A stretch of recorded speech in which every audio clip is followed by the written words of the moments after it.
Santa Rosa o tinaguriang The Lion City of the South. Sa pagdaan ng panahon, ano na nga ba ang kalagayan ng bayang ito? Ano-ano ang mga sikretong nakakubli sa kabila ng kasaginahan nitong tinatamo?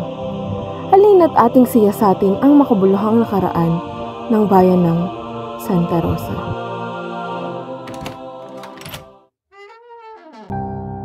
Barrio Bohol ang orihinal na pangalan ng bayan na ito, noong ito'y kabilang pa lamang sa Binyan. Subalit sa pag-usad ng panahon, naging tuluyan na itong isang malayang munisipyo sa pamumuno ni Santa Rosa de Lima. Malaki ang naging ambag ng bayan na ito sa liberasyon ng Pilipinas. Gayunpaman ay patuloy pa rin nakipagsagupaan ang bayan laban sa mga dayuhan.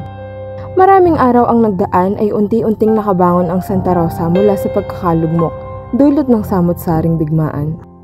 Kung magbibigay po kayo ng isang bayani po rito sa Santa Rosa, sino po kaya yung pinaka masasabi nyo na tanyag? Dito sa Santa Rosa, ang masasabi kong malaki yung ambag, especially nung panahon ng giyera, panahon ng Katipunan, si Colonel Basilio Baroma Gonzales.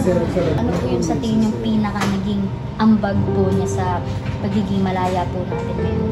Yung nga, pagpapalaya, kasi naging leader siya ng Katipunan ng Santa Rosa as well as ng Laguna. Yung bahay niya sa Barangay Malusa, pinupuntahan ni General Emilio Aguinaldo. So, ganun siya ka-importante. Diba? Para puntahan ka ni Emilio Aguinaldo that time, na leader ng Katipunan. Importante po. At kauna-una ang presidente natin. Importante kang leader. Mayaman ang Santa Rosa sa kultura. Ang ilan dito ay may malaking ambag sa kasaysayan ng Pilipinas. Hindi ka ba nagtataka kung bakit tinawag itong The Lion City of the South? Ang arko ng Santa Rosa o tinatawag na Bantayang Bato ay isa sa mga kilalang monumento sa lugar. Unang-unang mapapansin dito ang rebulto ng leon na nakaukit sa may paanang bahagi nito. Kagaya ng leon na siyang simbolo ng lugar, maunlad ang bayan na ito. Sa katunayan, isa ito sa pinakamabilis na bayan na umunlad sa Pilipinas. Actually, yung arko, third generation na yan. Yung arko na original, na mas makipot yung daanan niya, mas luma yung design. Daanan nila sa Rizal before na pupunta siya sa lola niya. Ang lola kasi ni Jose Rizal, may lumang bahay sa bayan ng Binyan na ginawa na rin museum ngayon. Tama po ba na yung arko po ng Santa Rosa is naging watchtower din po? Oo. Yan ang silbi niya. Watchtower. May mga gate pa nga nung araw yan eh. Para maharang yung mga hindi nila gusto papasukan. Maharang agad.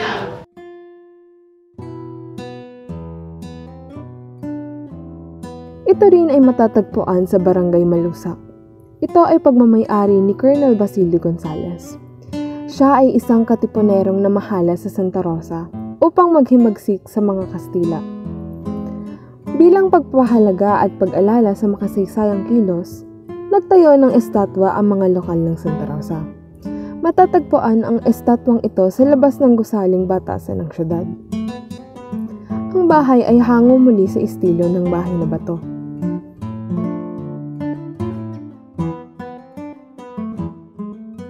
Kasalukuyang matatagpuan sa Barangay Malusak. Ito ay nagsilbing tahanan ng mag-asawang Arcadio Arambulo at Rosa Manguera. Si Arcadio ay naging isa sa mga gobernador silong namuno sa bayan ng Santa Rosa. Sa panahon ng kanyang termino, ay naitayo ang sinaunang arko at Casa Hacienda. Makikita sa bahay ang iniwang disenyo ng mga Espanyol. Bahay na batong estilo, na mayroong mga Tuscan haligi, mga ukit ng sapit sa bubong, bintanilya, parilyang bintana, pasamano at iba pa. Yung kay Colonel Gonzales, Spanish era yun. So mga late 1800s. Maganda yung arkitektura, simple. Yung bahay kasi nung araw, actually ang mga bahay na bato niya na sinasabi. Ang meron yan, mayayaman. Pag meron ka niyan, definitely mayaman ka. Ay, kaya po yung kay Casa Gonzales, so ganun po yung itsura naman. May kaya ka, sabi nga, may sinasabi ka sa lipunan.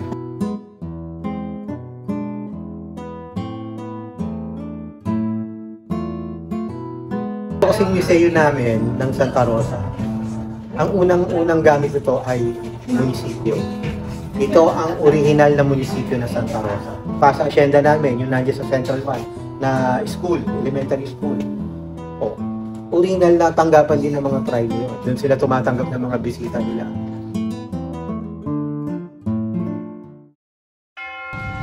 Santa Rosa Parish Church o mas kilala noon bilang Santa Rosa de Lima Church. Itinayo ito noong 1796. Ayon sa pananaliksik, ito ay karaniwang gawa sa adobeng laryo at mga bato. Nakatindig ito sa harapang bahagi ng syudad. Noong unang panahon, ang pwesto at bilang ng kampana sa simbahan ay pabago-bago. Depende kung ilan at sino ang Dominikanong namumuno rito. Makikita sa sinaunang larawan nito ang pantay na kaayusan ng kampana at ang tatlong nicho kung saan ito nakalagay. Ngayon, ang isang kampanaryo ay mayroon ng 8 arko na kinilalagyan ng 8 kampanilyo.